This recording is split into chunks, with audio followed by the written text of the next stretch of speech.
अभी हम Microsoft word चालू कैसे करना है ये देखते हैं। आप माइक्रोसॉफ्ट वर्ड चालू करने के लिए पहले स्टार्ट बटन पे जाइए और स्टार्ट पे क्लिक करेंगे तो वहाँ पे आपको ऑल प्रोग्राम्स का लिंक दिखेगा। ऑल प्रोग्राम्स में आप क्लिक करिए या फिर आपका माउस वहाँ लेके जाएंगे तो ऑटोमेटिकली आपके ये प्रोग्राम्स का लिस्ट खुल जाएगा ऊपर। उसमें माइक्रोसॉफ्ट ऑफिस कहाँ है ज़रा देखिए। इसको आप सर्च प्रोग्राम्स के ज़रिए भी जा सकते हैं। फ़िलहाल हम माइक्रोसॉफ्ट ऑफिस पे क्लिक करते हैं। वहाँ पे आपको माइक्रोसॉफ्ट ऑफिस के जो अलग अलग सॉफ्टवेयर्स हैं वो दिख रहे हैं आपको। जैसे ही हमने पहले देखा था, इसमें माइक्रोसॉफ्ट वर्ड है, पावर पॉइंट भी है, आउटलुक है, वन नोट, पिक्चर मैनेजर है और एक एक्सेल है। तो ये सारी चीज़ों के बारे में हमने पिछले सेशन में देखा था। तो अभी हम माइक्रोसॉफ्ट वर्ड चालू करने वाले हैं। जैसे कि आप देख रहे हैं स्क्रीन में, जैसे ही आप उसके ऊपर माउस लाते हैं तो उसके बारे में बताएगा। यहाँ पे लिखा है create and edit professional looking documents such as letters, papers, reports and booklets. मतलब आप इस प्रोग्राम के जरिए लेटर बना सकते हैं, पेपर्स बना सकते हैं, रिपोर्ट्स बना सकते हैं या फिर बुकलेट्स बना सकते हैं। तो आइए हम इसको क्लिक करके माइक्रोसॉफ्ट वर्ड के अंदर जाते हैं।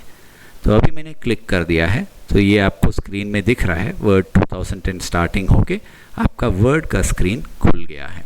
जैसे ही आपका वर्ड्स का स्क्रीन खुल गया, ये नॉर्मल स्क्रीन है, आपको एक ब्लैंक डॉक्यूमेंट ओपन हो जाएगा। ऑटोमेटिकली ब्लैंक डॉक्यूमेंट ओपन हो जाएगा ताकि आप अपना डॉक्यूमेंट टाइप कर सकते हैं। यहाँ टाइप करने के लिए आपको ये जो कर्सर है वो कर्सर ब्लिंक जहाँ हो रहा है वहाँ पे आप जो भी टाइप करना चाहेंगे आप बिल्कुल टाइप कर सकते हैं। तो आप जब नया डॉक्यूमेंट आपका खुलता है, आपकी ध्यान मैं थोड़ा आपके कर्सर की तरह खींचना चाहूँगा। आपका जो ये माउस का पॉइंटर है आप देखिए, उसका रूप बिल्कुल अलग है और वहाँ पे वो एक लंबा सा लाइन है और साइड में 4 छोटे छोटे लाइंस हैं। इसका मतलब है आप टाइपिंग मोड में हैं, मतलब आप अब टाइपिंग कर सकते हैं। तो जैसे ही आप इसको वो ब्लिंकिंग कर्सर के पास ले जाएंगे तो टाइपिंग का ऑप्शन आ जाएगा और यहाँ पे आप अपना टाइप कर सकते हैं। तो अभी फ़िलहाल मैं एक छोटा सा स्टेटमेंट टाइप कर रहा हूँ, this is a computer, full stop. ये एक सेंटेंस मैंने टाइप कर दिया है। अभी आप इस पॉइंटर को उसके ऊपर रख के आपके लेफ़्ट माउस को दबाते हुए आप इसको खींचेंगे तो आप इसको सेलेक्ट कर सकते हैं, इसके एक अक्षर को सेलेक्ट कर सकते हैं या फिर आप पूरे सेंटेंस को भी आप इसको सेलेक्ट कर सकते हैं। ये सिर्फ सेलेक्ट करने का तरीका है। हालांकि अभी इस पार्ट में हम फाइल को सेव कैसे करना है, टाइपिंग कैसे करना है, उसको सेव कैसे करना है, ये चीज़ हम देखेंगे। तो जैसे कि आपने ये टाइप किया है दिस इज़ अ कंप्यूटर, मैं 2-4 और लाइंस में बना देता हूँ। We are learning Microsoft Word, this is a word processing software. So अभी मैंने एक लंबा लाइन कर दिया है। अभी आप इसको अलाइनमेंट वगैरह भी कर सकते हैं। अब एक इंट्रोडक्शन मैं आपको दे देता हूँ। जैसे अभी आप कहीं भी आप अपना सेंटेंस को अगर दूसरे लाइन करना चाहेंगे तो आप अपने पॉइंटर को वहाँ ले जाइए। जैसे मुझे ये अलग सेंटेंस है, इसको अलग लाइन में दिखाना है तो W के पहले मैंने क्लिक किया और अगर एंटर दबाएंगे तो वो बिल्कुल अगले लाइन पे आ जाएगा। उसी तरह मुझे अगर इस सेंटेंस को अलग बनाना है तो वो दिस के पहले मैं अपना कर्सर रख के वहाँ पे क्लिक करने के बाद मैं वहाँ पे एंटर करूँगा तो वो अगले सेंटेंस में आ जाएगा। तो ये हो गया आपका, टाइप कर लिया आपने। अभी आप इसको सेव कैसे करेंगे? सेव करने के लिए आपको ऊपर जाके फाइल में क्लिक करना है और वहाँ पे आपको सेव का ऑप्शन दिया रहता है। अगर आप एक पुराना फाइल खोल रहे हैं जिसका ऑलरेडी नाम दिया गया है तो आप सेव बटन यूज़ कर सकते हैं, नहीं तो आप सेव एज का ऑप्शन यूज़ कर सकते हैं। तो हमने फ़िलहाल कोई भी नाम नहीं दिया है, यहाँ पे डॉक्यूमेंट 1 लिखा हुआ है तो हमने कोई नाम नहीं दिया है फ़िलहाल, इसलिए अभी हम सेव एज में जाते हैं। सेव एज में आप क्लिक करेंगे तो आपको नाम पूछेगा और कहाँ सेव करना है वो आप पूछेगा। तो आप अभी फ़िलहाल हम डेस्कटॉप में हमने एक फ़ोल्डर बनाया हुआ है जिसका नाम है MS ऑफिस फाइल्स। तो जिस फोल्डर में मुझे सेव करना है उसको डबल क्लिक करके उसके अंदर जाके वहाँ पे मैं सेव कर सकता हूँ। और सेव करते वक्त आप अपने कंप्यूटर वो फाइल का नाम भी दे सकते हैं। अभी हम इसको इंट्रोडक्शन फाइल कहलाते हैं, तो इंट्रोडक्शन, अभी मैंने फाइल का नाम दे दिया है इंट्रोडक्शन और इसका मैं सेव कर सकता हूँ यहाँ पे।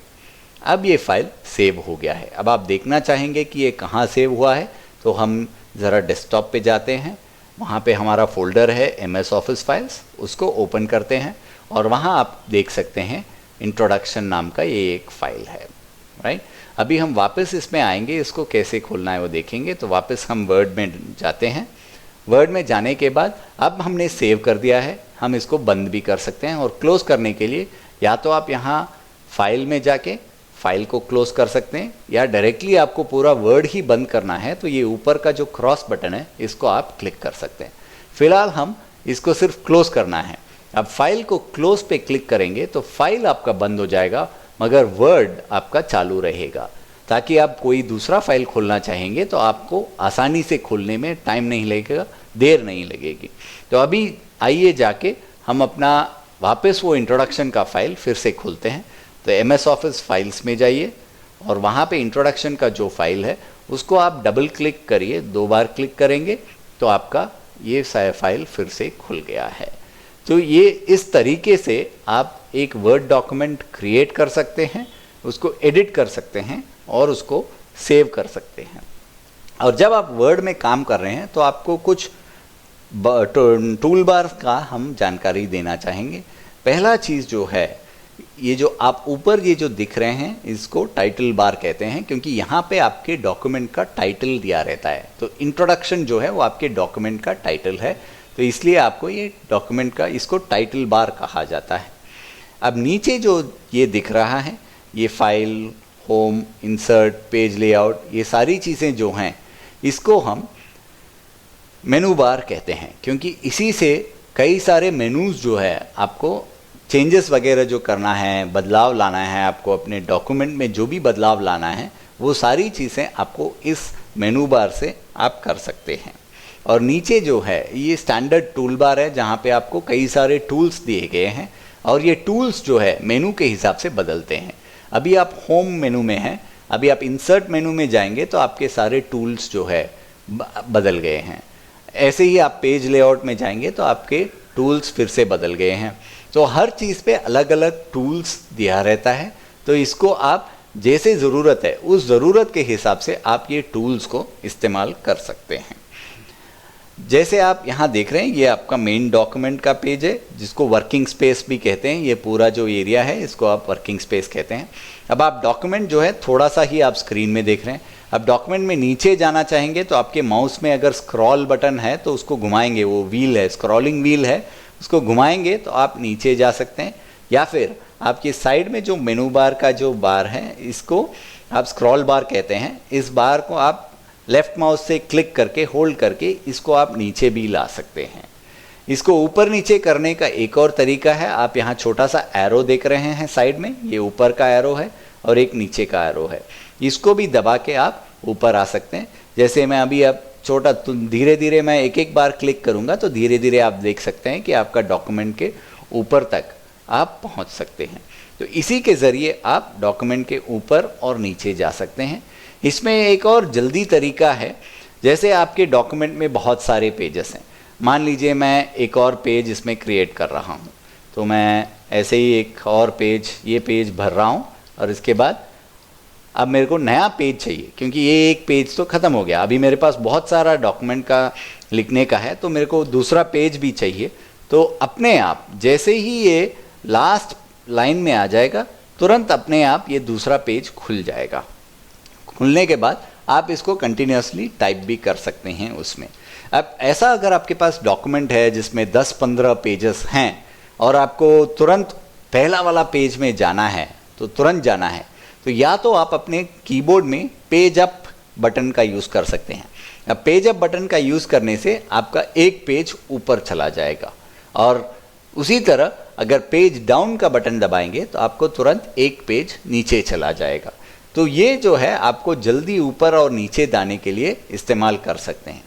इसको एक और तरीका है, यहाँ पे जो आप देख रहे हैं इसको आप देखेंगे तो ये ऑटोमेटिकली ये क्विक ऑप्शन है, ये जल्दी आपको अगले पेज में पहुँचा देगा। तो ये बटन दबाने से आप नेक्स्ट पेज में जा सकते हैं, तो ये तुरंत आपको अगले पेज में चला जाएगा। उसी तरह आप ये ऊपर वाला बटन दबाएंगे तो आप पहले पेज में चले जाएंगे। और ये दोनों बटन यूज़ करके आप अपने वर्ड डॉक्यूमेंट में ऊपर और नीचे जा सकते हैं। तो ये हो गया आपका मेन वर्किंग स्पेस। और नीचे जो आप देख रहे हैं ये जो बार है इसको स्टेटस बार कहते हैं। और स्टेटस बार में आपको आपके डॉक्यूमेंट का स्टेटस वगैरह मालूम पड़ेगा, जैसे कि आपका पेज नंबर क्या है, तो पेज नंबर कितना है, आपके पेजेस कितने हैं, 2 पेज हैं इस डॉक्यूमेंट में और आप कौन से पेज में हैं ये आपको यहाँ पे दिखेगा। आपके डॉक्यूमेंट में कितने वर्ड्स आपने टाइप किए हैं ये यहाँ पे आपको दिखेगा, और लैंग्वेज कौन सा आप इस्तेमाल कर रहे हैं वो भी आपको यहाँ पे दिखेगा। ये आप क्लिक करेंगे तो इसमें आपको लैंग्वेज बदलने के कई सारे ऑप्शंस आएंगे। उस ऑप्शंस को आप अभी देख सकते हैं, जैसे अभी हमने इंग्लिश सेलेक्ट किया है, इसमें और भी चॉइसेस हैं। आप किसी और लैंग्वेज में टाइप करना चाहेंगे तो आप इसमें बिल्कुल कर सकते हैं। चलिए हम देखते हैं कि इसमें हिंदी का ऑप्शन है कि नहीं। हाँ है, यहाँ पे सेलेक्ट किया है। हिंदी का ऑप्शन अगर आप करेंगे और सेलेक्ट करेंगे तो ओके हो जाएगा, और आप हिंदी में भी आप अपनी जानकारी टाइप कर सकते हैं। फ़िलहाल तो हमने हिंदी का फ़ॉन्ट कुछ इंस्टॉल नहीं किया है, तो इसलिए हमारा हिंदी का टाइप नहीं कर सकते, उसके लिए अलग से फ़ॉन्ट की ज़रूरत है। फ़ॉन्ट क्या होता है इसके बारे में हम अलग से जब ये मेनू के बारे में जानेंगे तब हम फ़ॉन्ट के बारे में जानेंगे। शायद आपने पहले भी विंडोज़ जब सीख रहे थे तब उसमें भी आपने कंट्रोल पैनल में फ़ॉन्ट्स के बारे में जाना होगा। तो आप यहाँ से जो भी है फ़ॉन्ट आप चूज़ कर सकते हैं, जो फ़ॉन्ट आपको चाहिए उस फ़ॉन्ट में टाइप कर सकते हैं। तो इसमें हिंदी का अगर फ़ॉन्ट रहेगा तो आप बिल्कुल हिंदी में भी यहाँ पे टाइपिंग कर सकते हैं। और फ़िलहाल तो हमारा लैंग्वेज इंग्लिश ही है। इसके अलावा यहाँ पे आपको आपका जो टाइपिंग है उसमें एरर्स वगैरह है कि नहीं है उसको पता करने के लिए एक ऑप्शन यहाँ पे दिया गया है। इसके अलावा आपके व्यूइंग ऑप्शंस भी यहाँ पे दिया गया है। फिलहाल अभी आप जो देख रहे हो इसको प्रिंट लेआउट कहते हैं। प्रिंट लेआउट का मतलब प्रिंट में कैसे आएगा, ये प्रिंटर में अगर आप प्रिंट करेंगे तो ये कैसे दिखेगा उसका ये लेआउट है। इसमें और भी लेआउट्स हैं। ये दूसरा लेआउट है फुल स्क्रीन रीडिंग।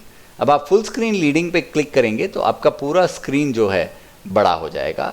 ये ऐसा एक रीडिंग लेआउट है जहाँ पे आप जैसे किताब पढ़ते हैं वैसा लेआउट है, और यहाँ पे एरो लेके आप क्लिक करके आगे पीछे जा सकते हैं। तो ये आपका स्क्रीन रीडिंग का लेआउट है। अब एस्केप बटन दबाएंगे वापस आपको प्रिंट लेआउट में लेके आ जाएगा। इसके अलावा आपके वेब लेआउट, मतलब आप इंटरनेट में ये अगर डॉक्यूमेंट अपलोड करेंगे तो वो कैसे दिखेगा उसका भी यहाँ पे ऑप्शन दिया गया है। और भी कुछ तरीके हैं जहाँ पे आप इसको डिफरेंट व्यूज़ हैं जिसको आप देख सकते हैं। आखिर में यहाँ पे जो बार दिख रहा है ये जूम इन बार है, जूम बार बोलते हैं इसको। इसमें आपके डॉक्यूमेंट का साइज़ कम या छोटा कर सकते हैं। जैसे अगर आपको बहुत छोटा दिख रहा है, आपको उसको बड़ा करना है तो ये प्लस बटन आप दबाएंगे तो आपका डॉक्यूमेंट जो है बड़ा होता जाएगा। अब ध्यान रखिए इसमें सिर्फ डॉक्यूमेंट को जूम इन होता है, आपका टेक्स्ट वगैरह जो है उसका फॉन्ट साइज़ वगैरह जो है वो कभी चेंज नहीं होता। जैसे आप यहाँ देख रहे हैं इसका फॉन्ट साइज़ 11 है तो वो फॉन्ट साइज़ चेंज नहीं होगा, वो वैसे ही होगा, सिर्फ डॉक्यूमेंट जो है बड़ा या छोटा होगा। तो अभी हम वापस इसको छोटा कर देते हैं 100% पे लाके। वैसे ही इसको अगर छोटा करना है तो और छोटा भी कर सकते हैं ताकि आपको स्क्रीन में बहुत सारे पेजेस भी आप इसमें देख सकते हैं। तो फिलहाल हम वापस इसको डिफ़ॉल्ट पे लाके रख देते हैं, 100% पे लाके रख देते हैं। तो ये आपके बेसिक वर्ड का जो है इसमें जो बेसिक फंक्शनैलिटीज़ हैं वो दिया गया है। इसमें एक क्विक ऑप्शंस, क्विक मेनू ऑप्शंस भी हैं जो कि आप ऊपर देख रहे हैं। ये क्विक ये है कि आप सेव जल्दी करना चाहेंगे तो यहाँ पे ये क्लिक करके आप सेव कर सकते हैं। ये दबाने से आपको तुरंत सेव हो जाएगा, तो आपको कहीं ढूंढने की ज़रूरत नहीं है। जैसे अगर पावर जाने वाला है और आपको फटाफट आपका फाइल सेव करना है तो तुरंत जाके आपको यहाँ क्लिक करना है तो अपने आप वर्ड सेव कर लेगा फाइल को। और अगर आपने कोई टाइपिंग किया है और गलत टाइपिंग कर दिया है तो उसको इरेज करना है तो ये अनडू ऑप्शन है। तो ये इस पर क्लिक करने से मैंने जो भी बनाया है वो तुरंत मिट जाएगा, या जो भी हमने किया है वो तुरंत कट जाएगा। तो ये ASDF अभी मैंने टाइप कर दिया है। अभी मैं इसमें डिलीट करना चाहता हूँ तो इसको 2 अक्षर डिलीट कर दूंगा। अभी मैं अंडू करूँगा तो जो मैंने डिलीट किया, लास्ट एक्शन आपने जो किया वो तुरंत अंडू हो जाएगा और कैंसिल हो जाएगा वो एक्शन। तो उसके लिए अंडू एक्शन दिया जाता है। और ये जो नेक्स्ट ऑप्शन है इसको रीडू ऑप्शन बोलते हैं। इस पर क्लिक करने से आपने पिछली बार जो किया है वही चीज़ वापस करेगा। तो अभी मैंने डिलीट किया था, उसको ये वापस उड़ा देगा। अभी अंडू करूँगा तो वापस आ जाएगा। फिलहाल अभी हम आपको एक सेंटेंस टाइप करते हैं, दिस इज़ अ कंप्यूटर, और हम अभी इसको अंडू करते हैं तो ये पूरा सेंटेंस गायब हो गया है। अब रीडू करेंगे तो जो भी आपने टाइप किया वो वापस स्क्रीन पे आ जाएगा। ये क्विक मेनू ऑप्शंस हैं ताकि आपको जल्दी में कुछ गलती कर दी तो कुछ करना है तो आप इसमें बिल्कुल जाके कर सकते हैं। तो ये आ गया आपका वर्ड का जो बेसिक फंक्शनैलिटीज़ हैं। इसके मेनू बार और टूल बार्स के बारे में और भी हम जानेंगे। इसमें फ़िलहाल वर्ड में अगर आपको कभी भी हेल्प की ज़रूरत है तो ये ऊपर लगे क्वेश्चन मार्क पे आप क्लिक करेंगे तो आपको बिल्कुल हेल्प का स्क्रीन खुल जाएगा, जहाँ पे आप वर्ड के सारे डिटेल्स वगैरह आप देख सकते हैं। इसके बारे में इसमें इसका शॉर्टकट तरीका भी है। अगर आप F1 दबाएंगे तो भी आपको ये स्क्रीन तुरंत खुल जाएगा। तो इससे आपको किसी भी चीज़ की हेल्प अगर ज़रूरत पड़ेगी तो आप उस पर क्लिक करके आप उसके बारे में जानकारी पा सकते हैं। तो ये हो गया आपका वर्ड का इंट्रोडक्शन। अब आगे के सेशंस में ये मेनू बार्स के बारे में और ये टूल बार्स के बारे में काफ़ी कुछ जानेंगे और वर्ड को कैसे इस्तेमाल करना है ये हम आगे जाके जानेंगे।